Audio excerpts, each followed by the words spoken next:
নির্বাচন কমিশন নির্বাচনের ব্যাপারে সুনির্দিষ্ট তারা নির্দেশনা এক ধরনের রোডম্যাপ নির্বাচন কমিশন ঘোষণা করবে। ১৩ তারিখে বৈঠক হয়েছে, আজকে ২৬শে জুন, ১৩ দিন পার হয়েছে। সরকার থেকে নির্বাচন কমিশনের কাছে কোনো পরামর্শ, কোনো নির্দেশনা গেছে কিনা আমরা জানি না, কিন্তু এখনো পর্যন্ত নির্বাচনের ব্যাপারে কিন্তু সুস্পষ্টভাবে নির্বাচন কমিশনের দিক থেকে এখনো কোনো বক্তব্য আমরা দেখছি না।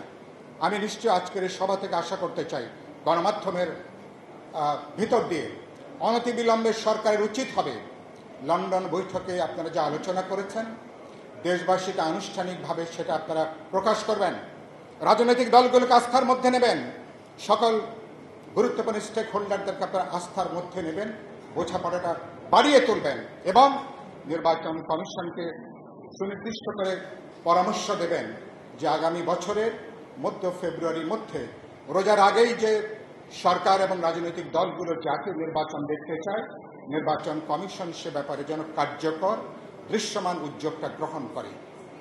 আর ইতিমধ্যে আলোচনা আসছে, সরকার অনেকগুলো সংস্কার করেছেন। আমরা গত ছটা দিন জাতীয় ঐক্যমত্য কমিশনের সাথে সকাল থেকে সন্ধ্যে পর্যন্ত বৈঠক করছি। এত সংস্কার করেছেন, কিন্তু এর মধ্যে আজকে নাগরিক পক্ষ যেটা বলেছেন, তারা দাপট মুক্ত যে নির্বাচন, সেই দাপট মুক্ত নির্বাচন করার ব্যাপারে দৃশ্যমান কি আপনারা কোনো পদক্ষেপ নিয়েছেন?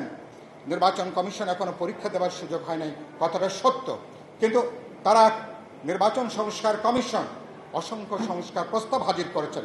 গোটা নির্বাচন একটা কালো টাকা মাফিয়া সন্ত্রাসী ওদের যে একটা উন্মত্ত প্রতিযোগিতায় পরিণত হয়, সমগ্র নির্বাচন কালো টাকার দৌরাত্মে ভোটাররা যে অসহায় থাকে, রাজনৈতিক দলগুলো যে অসহায় থাকে, সে ব্যাপারে ওনারা কোনো কমিশন গঠন করেননি, বড় কোনো আলাপ আলোচনা নাই।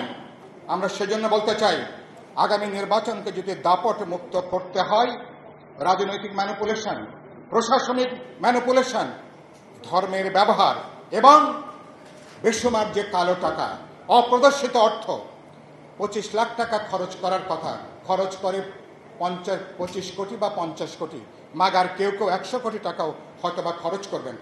নির্বাচনকে যারা ব্যবসা মনে করেন, এই খেলা বাংলাদেশ থেকে বন্ধ করতে হবে।